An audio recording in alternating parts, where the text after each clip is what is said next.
God's dealings with the nations.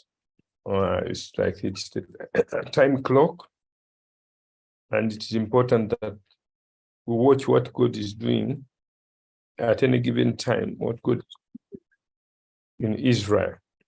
I want to recap on what I shared yesterday, as far as Israel is concerned, as a nation, the very beginning of God's work in that nation of Israel is very, very important.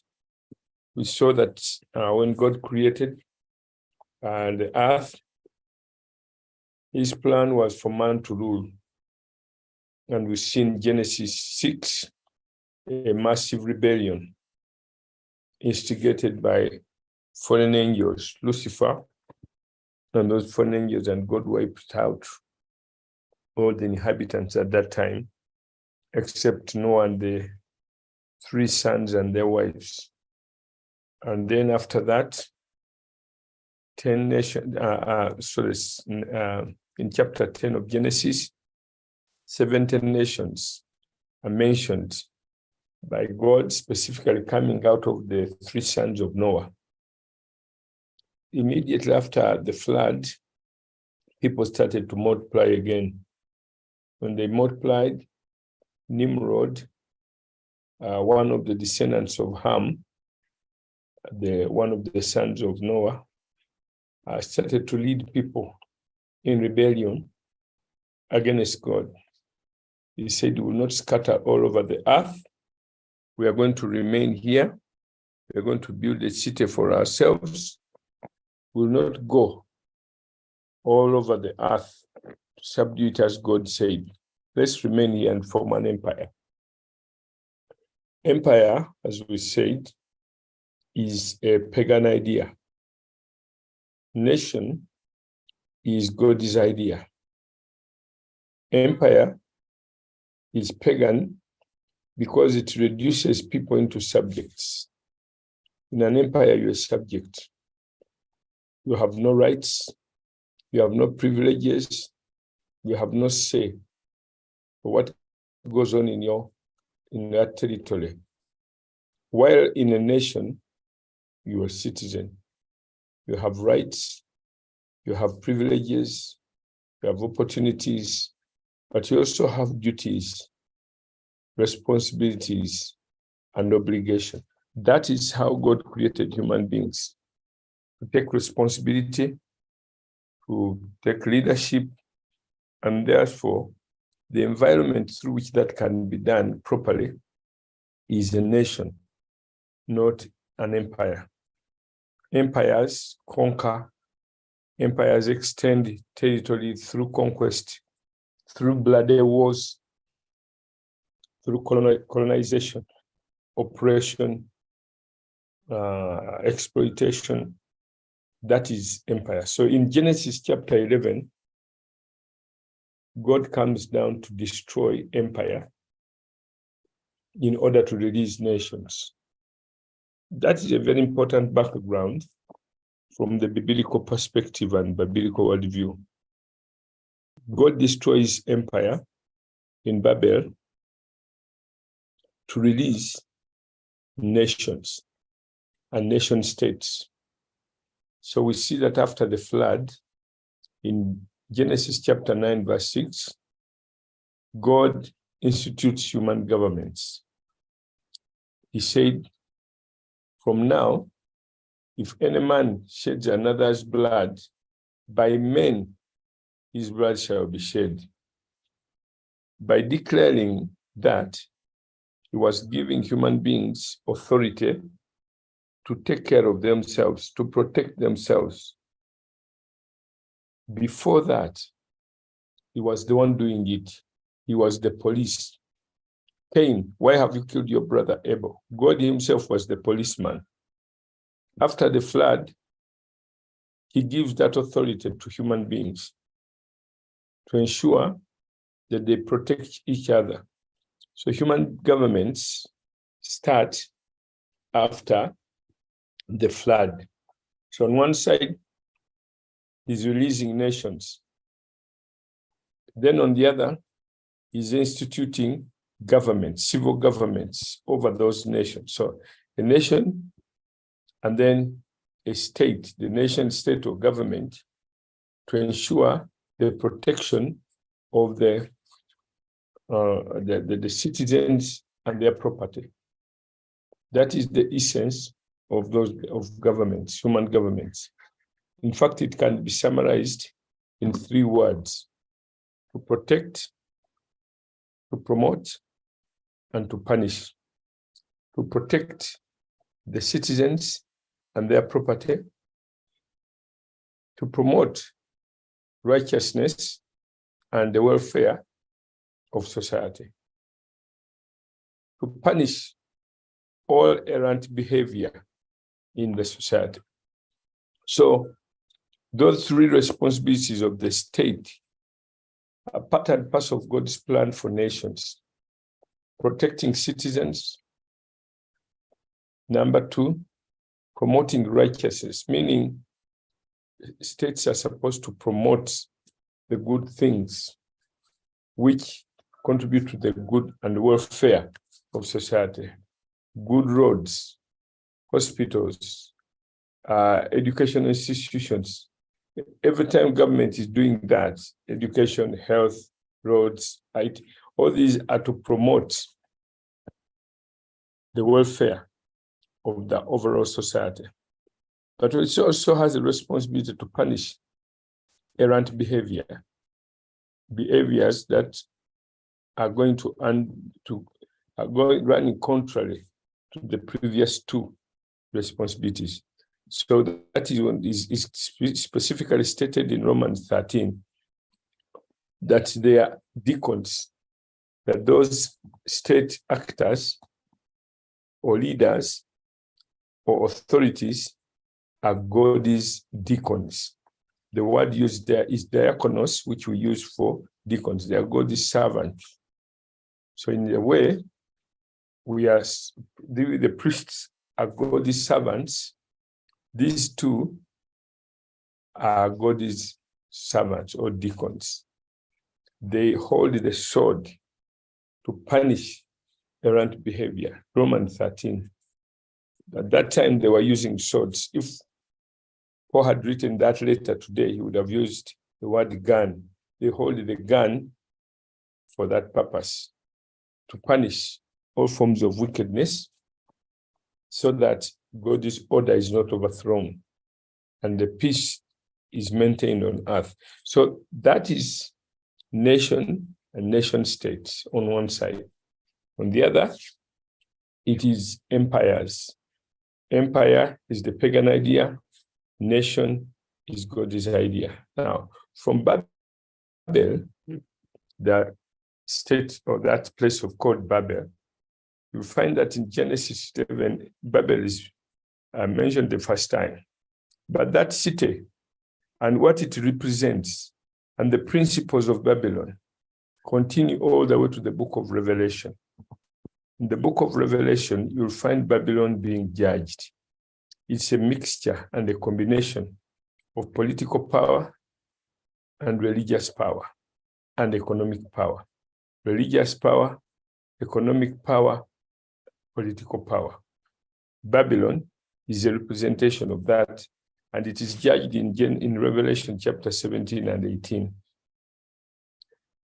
Opposite to Babylon is another city which appears 3 chapters later. It is called Jerusalem.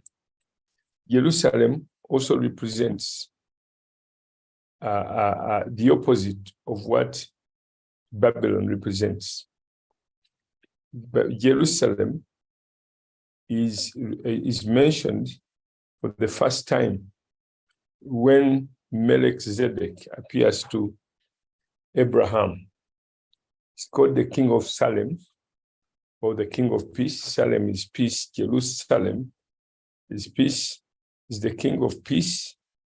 Is the priest of the Most High. That city is what we call our mother.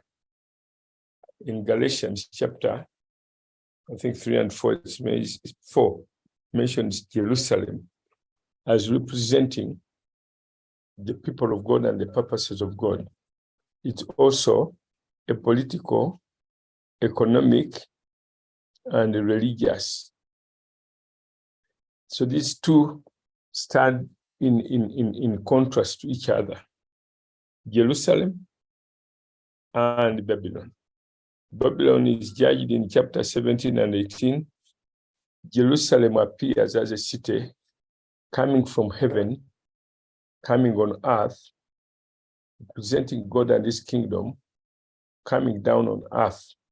God and his kingdom being re-established again on earth, and the bride, the wife of the Son of God, is now appearing before John as the city adorned, as a bride adorned for her husband. Now, so I want you to get that big picture. How do we fit in what is going on in Israel? Having that in mind, it's a conflict that has been on for centuries. We see it, as I said, from Genesis, right from Babylon. There is a system that is incensed against the purposes of God, fighting. And I'm bringing in the issue of nations, because in the where we are going, the issue of nations is going to become a big, big, big issue. God has been restoring several truths through the centuries. But one of the restorative works of the Holy Spirit is to restore. Remember when Jesus rose from the dead and then ascended to heaven, he poured his spirit, and Peter preached that heaven will hold Jesus for such a time when everything has been restored. So there is a restoration of all things before he can come back. One of the restorative work of the Holy Spirit is to restore the truth about nations. God has been working. He's amazingly very patient. I marvel at God's patience. But he's been restoring various truths in different ages and different times. It takes a lot of time. It's amazing how God has been so patient, restoring one truth after another through the times when he was dealing with the human beings. You know, one generation after another, he's restoring this truth and so on and so forth. So that restorative work of God is still continuing. And one of the areas of restoration is restoring the position of the nation. The nation, what is the nation important before God? I thought it is just my faith that is important. I thought it is just my salvation that is important. Look at what he has been doing in his restoration movements. I've put a few of them here. In 1500, in the Protestant movement, he restored salvation by grace through faith. 100 years later, in the evangelical movement, he restored the water baptism and the separation of church and state. Now, that is a very, very, very important part here, because what Nimrod did was the confusion of the person of faith, where an individual is totally owned by the state. That's what empires do. Empires deny individual rights, individual freedom of conscience, individual freedom of expression. So that's why empire is not God's idea, it's a pagan idea. And so in the 1600s, there was a very, very, very big fight. The reformers taught that we should be governed by our conscience. And then we should choose our leaders. Those were two big issues. The empires that existed at that time did not allow political freedom, and the church had adopted to that. The bishops did not allow religious freedom, and the popes and emperors did not allow political dissent, the emperors and kings. So there's a combination. Maybe let me recap it a little bit to make sense. When Jesus left, the church was operating on an individual level. The institutionalized the church did not take away the right of a believer. Believers came to church, they were blessed, but they had rights to do what they wanted. Within 400 years, church started to be corrupted. That's after Constantine stopped the persecution of the church, but he also interfered in the church affairs. Constantine started to chair the church councils starting in 325 AD at the Council of Ephesus and many others. There could have been many good things that came out of these councils, but so many other bad things also entered the church, thus corrupting the church. So the church started to become very corrupt, corrupting its doctrine, its beliefs and practices. So the church, having been corrupted now, this is what happened. Within a few 1.5 centuries later, about 476, the Roman Empire disintegrated. So there was no government. The barbarians overran the Roman Empire. Now there is no government. The church is the only organized institution at that time. So it has to come and fill the vacuum that had been created by the fall of the Roman Empire. So now the church has to come in and fill that vacuum. The bishops become very powerful, and then the Pope, and so on and so forth. So that vacuum creates a mixture, because when the church comes to fill a responsibility which God never intended for it, it's going to use not the power of the Holy Spirit, but the power of the sword that was never given to the church as an institution. The church is now coming into that vacuum, and it is going to use a pagan idea of empire. So when the Roman Empire disintegrates, the church, the Roman Catholic Church, rises and now uses that pagan idea of empire, now ruling the church and the state at the same time. That was a big issue. Empire is a pagan idea. Now the church has come in to fulfill a responsibility for which it has no grace. So what is going to happen? It's going to use carnal means to hold power, to concentrate power, to exercise power, using means of grace that has not been given to it. Each of these institutions were ordained by God. The family was ordained by God. The powers the family has is really based on blessing and curse. You bless your children.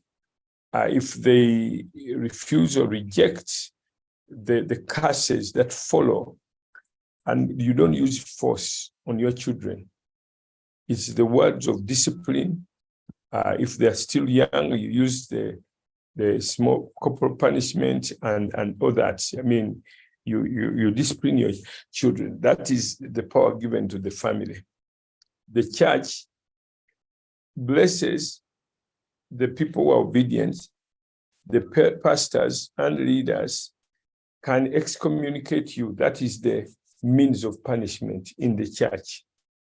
Excommunication, that's all. They don't beat, they don't imprison you. The church has no powers to do that. We can only, if we go to the brother, he rejects you, you take another brother, rejects you, you take a whole church.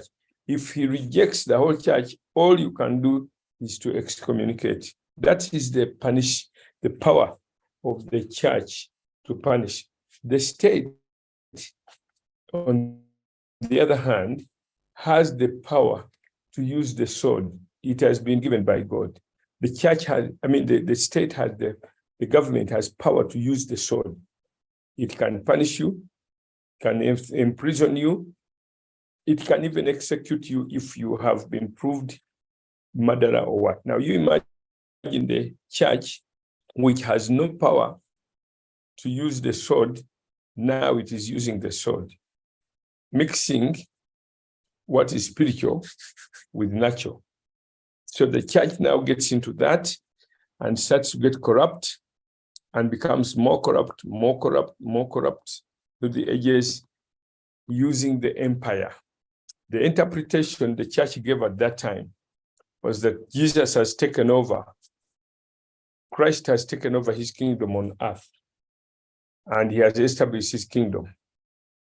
His kingdom is the Holy Roman Empire. The old one was the evil Roman Empire. Now this is the new, the holy. That's where that term came from, Holy Roman Empire. The unholy Roman Empire has been overthrown, but now Christ has come and is using the Holy Roman Empire to rule on earth. Christ's kingdom, Christendom, that was the term, Christendom. Christendom is talking about Christ's kingdom on earth through the Roman Empire. This was the confusion that came through the ages, causing so much corruption. And then that's how the Babylonian, it was not only the political Babylonian coming in and entering into the church, bringing that confusion, but it also corrupted its doctrines. So the politics of the world, of the Roman, of empire, the pagan ideas of empire have entered the church now. The church is using it, and at the same time starts to corrupt the truth, the doctrines of faith and its practices. The pagan gods have been brought into the church now. Zeus, Jupiter, and other, they are now named, given the names of the saints like Saint Paul, Saint Peter.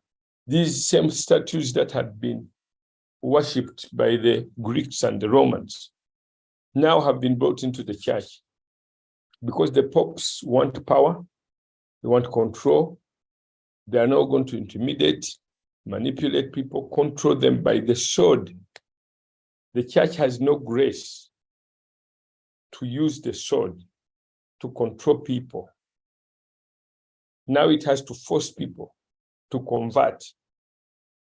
Charlemagne and others forced people. You know, Charlemagne was one of the emperors. He killed people. You refuse to convert, they kill you. You refuse to convert to your God, they kill you to meet him there and judge you immediately. So if you have refused to accept him, to convert to Christianity, let's kill you and you face him immediately. So that you know, because you have, now that kind of approach was what the church started to use. And you've heard about the crusades. Those crusades, the word crusade, when people use it today, they don't understand the implications. At that time when it was used, it was Christians trying to use the carnal means to deliver Jerusalem, the physical city of Jerusalem. They wanted to rescue it from the Muslim forces and powers. So starting with Pope Urban, mobilized Christians in Europe contributed a lot of money and made these crusades to go in and rescue the Christians in Jerusalem, and the whole city of Jerusalem should fall under Christian control. But when they are doing that, they shed a lot of blood. They killed so many Muslims. So when Muslims hear the word crusade, when we use it today, for them, the same way the Christians hear the word, the Islamic word jihad. When you say crusade, the Muslim understands Christian jihad. So that is the confusion that came through those ages. So the Muslim understands Christians using swords to advance the cause of Christianity by killing Bakafiri, non-Christians. So that's the understanding. The way you hear the word jihad is the way they understand the word crusade. So in the Reformation, now in what you see here in 1500, God starts to work.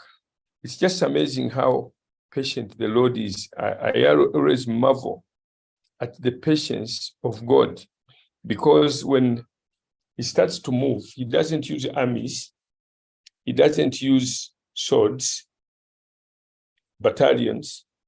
He just starts with individuals. A monk, a church monk, Martin Luther, starts to preach, starts with those 95 theses which he nailed on the entrance of the church, of the cathedral, and the Reformation starts from there. The truth has so much power that it can defeat armies, empires, kings. And so that's the truth that God released through the Reformation. The Reformation started to change and transform nations without any swords, without guns, without armies. Martin Luther never planned to start another church. He thought he was going to speak to his fellow monks and priests to reform. When they refused, they chased him out. Many people followed him, and the movement started. So he started by salvation, by grace through faith. That took 100 years to consolidate, to explain, because they had to teach it, to explain it.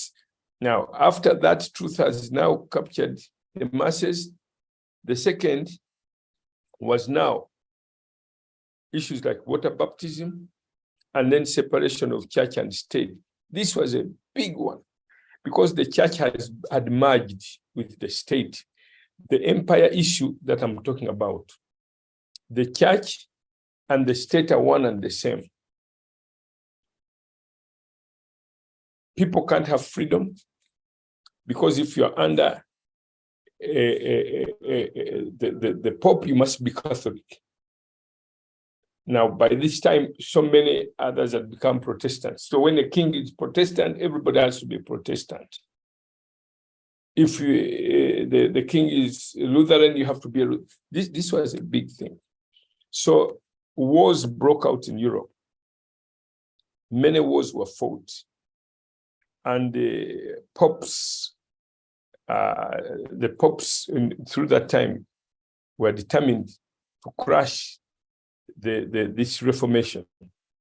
Some of the kings heard what the reformers were teaching, and some of them had sided with the Pope, with the Roman Catholic Church. Others had listened to what these reformers are doing and said, I think they have a point. Now that constituted wars. And then sometimes ceasefire, let's talk. One time, one of the kings determined that he's going to crush these reformers. And Martin Luther wrote to him and he said,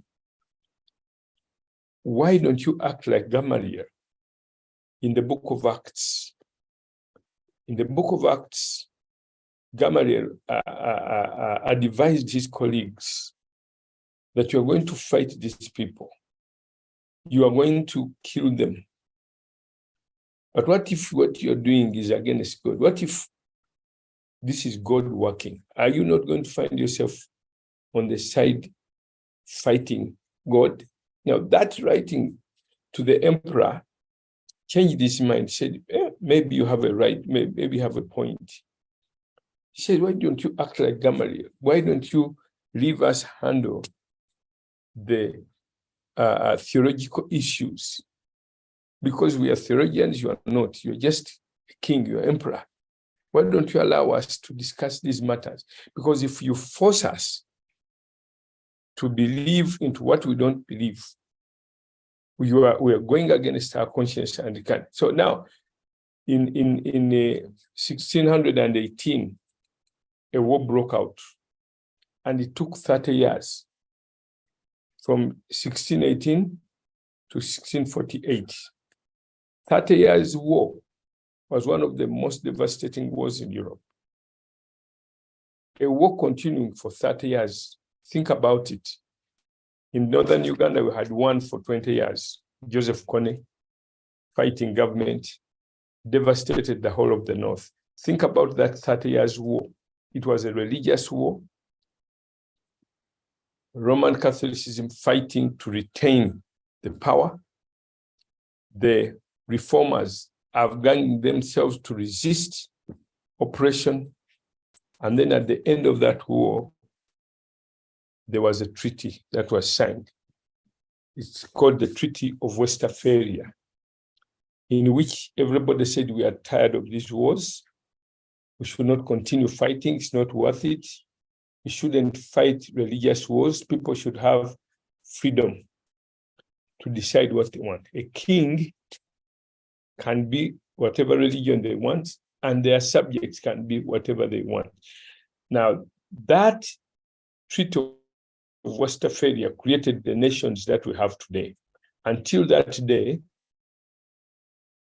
nations were under the empires. Empire was the most powerful thing at that time. For the first time, the word nation comes to the forefront. And the first nation was Switzerland, that understood the principles of the Bible, scripture. Second, Holland. Switzerland and Holland started to develop what the Bible describes as a nation, a modern nation, a biblical nation. These people, the Dutch, had been under the colonial rule of the Spanish for almost 80 years. So they had fought for 80 years to be free. They said, we are Dutch. We are not Spanish. Why should we be conquered, oppressed, colonized by the Spanish? So after that war, the Dutch become free, and they start to build a biblical nation. So Switzerland, then Holland, and the truth developed during that time started to spread all over Europe of what a nation, biblical nation, is supposed to be. These principles developed by the Dutch greatly influenced the British, like John Lake and many others. The Huguenots, who were the French Protestants, started to write about this freedom, what we call popular sovereignty, meaning that the people who are led should have a right to choose their leaders. Although it was first explained by the French, it was never allowed in France. In fact, in 1572, the Queen and the Pope joined the armies, got Swiss mercenaries, and massacred the Protestants. For 6 weeks, there was a genocide going on of Protestants, what they called the St. Bartholomew's Day Massacre, took place on the 24th of August, 1572, it shook the conscience of Europe. The Pope had a mass to celebrate the death of these heretics. So Europe started to wake up. And these are some of the issues that resulted into the war that I've just mentioned, 30 Years' War, of understanding the real of saying, what? This is wicked. How can we get to this level? Now, so the French, having suffered that, the Protestants came up with these, they started to study the Bible, questioning, how does God want to govern us ourselves? How does God want us to govern ourselves? So they started to search the Bible, and what they produced at that time is what we have today as constitutional republics, constitutionalism today is a result of the study that came out of those French Protestants. They were called the Huguenots. Some of them went to South Africa, others ran to the rest of Europe, like Geneva, which is a free city. And then they started to teach. Calvin was a French, started to teach so much about leadership. Some of his disciples, like John Knox, went back to his home country in Scotland and became so powerful. The Queen Mary, said, I don't fear armies of Europe, but I fear the prayers of John Knox. And very quickly, the whole of Scotland was, under the control of these reformers. The Scottish people listened to what John Knox was preaching. They took over government and started to institute this same truth and principles that Calvin had taught in Geneva. One man, John Knox, with such influence and power. Later on, others like John Locke had escaped from England, ran to Geneva, and then Holland. They sat under the teachings of these men. Hugo Grotius influenced John Locke. John Locke goes back and starts to write about the rights and freedoms of conscience, freedom of expression, how kings should behave. They should be under, the laws of the constitution. And this is what resulted from these teachings. And of course, there was a revolution in England. The king was overthrown for 11 years. There was no kingdom from 1649 to 1660. The British got rid of their king, led by Oliver Cromwell. Unfortunately, they also misused the power that they had, became too authoritarian. People said, no, let's get the kings back, but with trimmed power. Let's trim their powers. And from that moment, England changed and stabilized. Europe had been in these wars for a long time, religious, political, that confusion. When the people who wanted to exercise their freedom, like freedom of worship, could not endure those conflicts in Europe, they ran to England, to America today.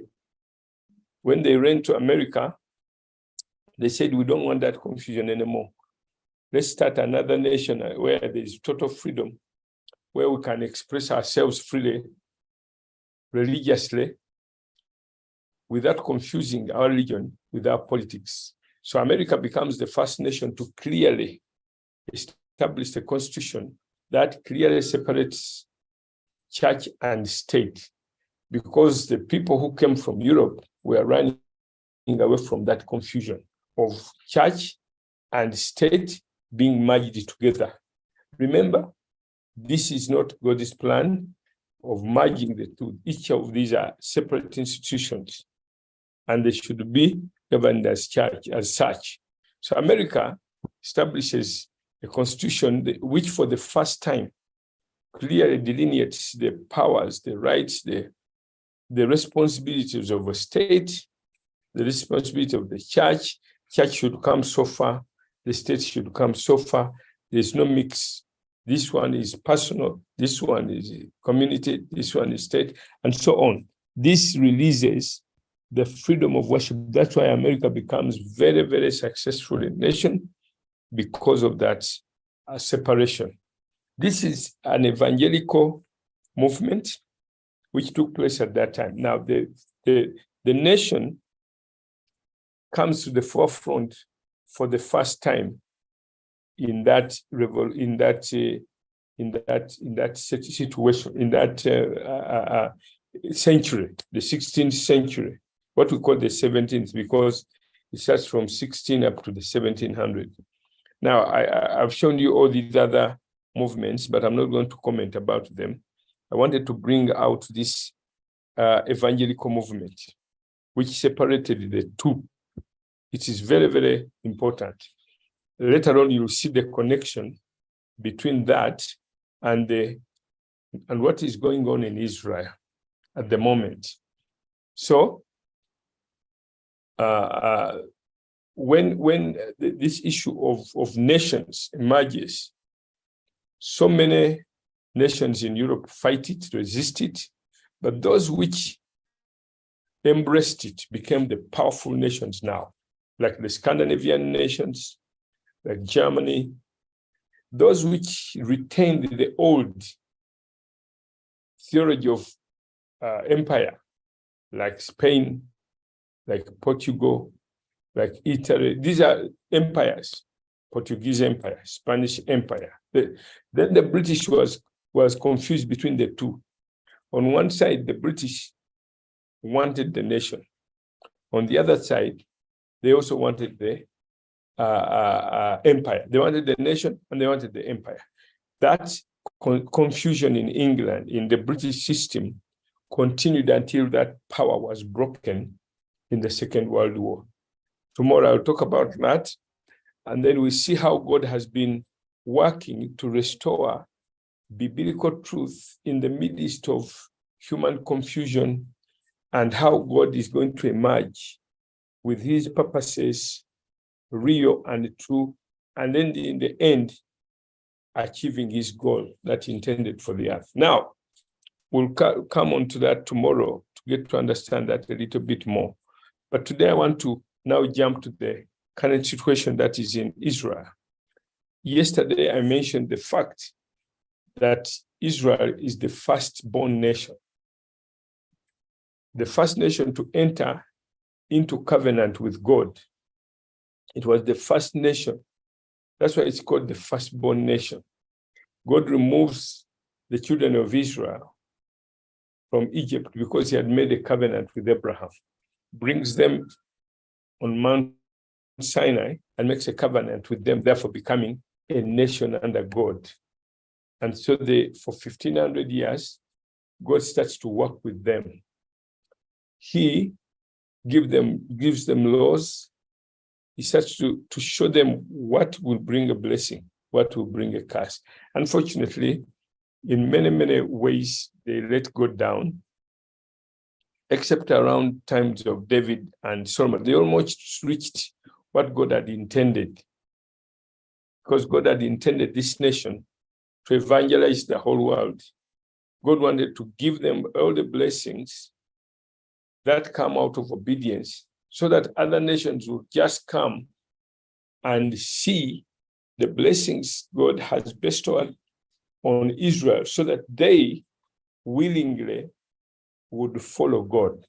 The way Queen of Sheba did. Of course, that was very short-lived. Israel was split into two, Israel and Samaria. In others, they were split into the north and south. And then, of course, they went into exile and the nation was destroyed, was no more. It came under bondage starting with the Babylonians, the Medo-Persians, then the Greeks, and then the Romans. And then during the time of Jesus, it was the Romans who were ruling over Israel. Israel was no longer an independent nation. It has been subjugated under the powers of the empire. Remember, empire is a pagan idea. God showed Daniel this whole issue of empire, the pagan idea of Satan taking over the plans of God and affecting the peoples of God. These people of God, because of the rebellion, are now falling under these empires. The head, which is Babylon, the chest, this is the Medo-Persians, the west, that is the Greeks, and then the two legs at the East and the West Roman Empire. So God showed that to Daniel, how Israel is going to be conquered and is going to be under the control of this statue image that Nebuchadnezzar had seen in the dream. That is what is going to happen to Israel, having failed to follow God, to obey God. Now it's going to be subdued. It's going to be conquered. It's going to lose its status. But finally, the Lord Jesus will come and establish his kingdom on earth. Now, that is another part we'll discuss later. But now, Israel as a nation during Jesus' time rejected their Messiah. They rejected Jesus. When Pilate came to them and said, this man has, I see no crime against him. I'm washing my hands because I don't want to share in the blood of this innocent man. Pilate had a wife, and she had a dream. And she warned the Pilate and said, I had a dream last night. The man you are dealing with is a righteous man. They are not doing anything against him. You see, God is a good God. He even warns Pilate. He talks to him through his wife in a dream to ensure that he gives him a chance to prevent him from making a big mistake because it was going to affect him. Now, Pilate did not want to, he wanted to please the Jews as a politician does. And he goes ahead and, of course, convicts Jesus. They beat him. And, of course, he paid heavily because later on, he was fired by the emperor and then removed from his position, and then he ended up committing suicide in Gaul. Pilate ended very badly, committing suicide. It haunted him so badly. Anyway, the Jews said to Pilate, don't threaten us. If you are washing your hands in fear of the blood of this righteous man, let his blood be upon us and our children. For us, we are not afraid. Let his blood be upon us and our children. Wow. What a terrible curse, self-imposed curse that they declared upon themselves.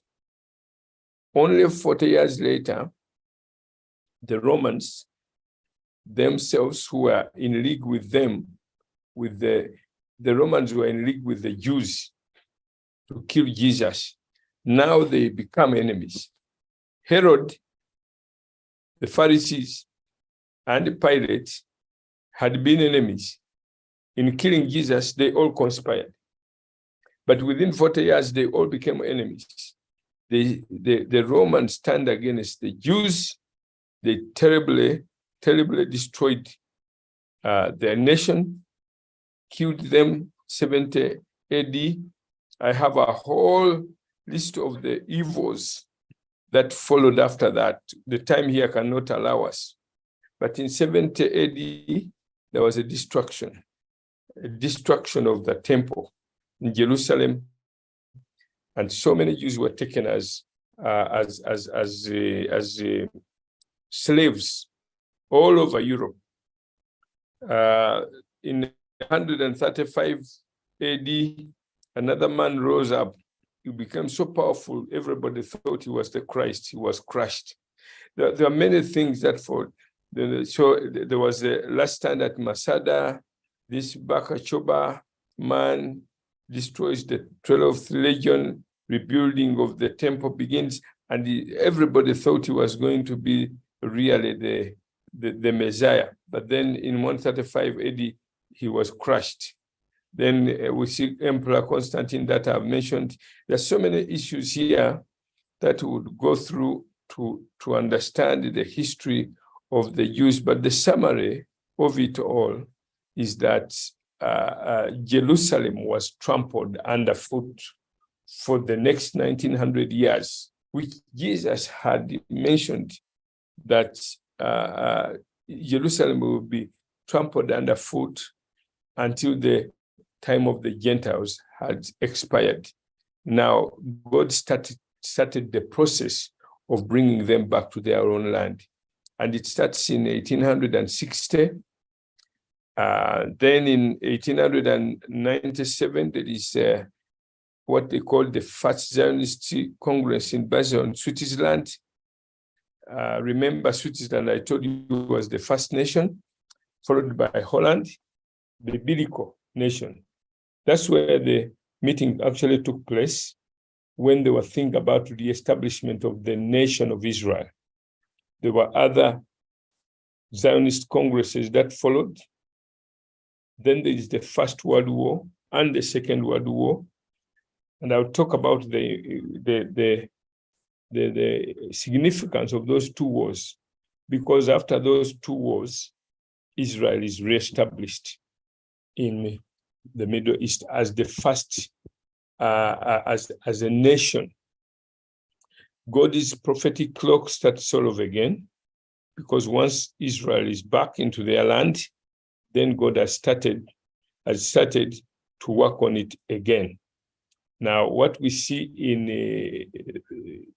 Israel now started the day when the nation was established in 1948 on May 14th.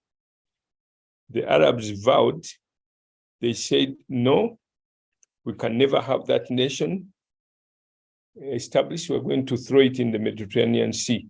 All Arab forces aimed at preventing the establishment of the Jewish state. The declaration of independence as a state of the nation was never accepted. Ben-Gurion became the first prime minister. Chaim Weizmann became the first president, because during the war, Britain ran out of gunpowder, and a Jew named Chaim Weizmann went into the laboratory and discovered a chemical that could be used for that as gunpowder. The British asked him, what do you want us to pay you? Because the discovery you made is what enabled us to defeat the Germans. Chaim Weizmann said, I don't want anything. All I want is for you to allow us to go back to our land and become a nation. So out of that, Britain becomes the first nation to support the re-establishment of Israel as a nation. And they made that Balfour Declaration. Balfour was the prime minister, made the declaration that we view with the Her Majesty, His Majesty's government would like to support the idea of establishing a Jewish state. So Israel became a nation again. Now that war, which started that day, has been on up to date. The Arabs vowed we will never allow Israel to survive as a nation. And now Hamas is one of those groups that are determined to fulfill that. For now, our time is finished. End there. We'll follow that up together tomorrow at the same time. God bless you. Back to you, Bishop Kawiye. Thank you so much, dear Bishop. We all appreciate this great background, such that we pray with knowledge, and with this light, we can really fight aright. We bless you and thank you, Bishop. All of us are witnesses that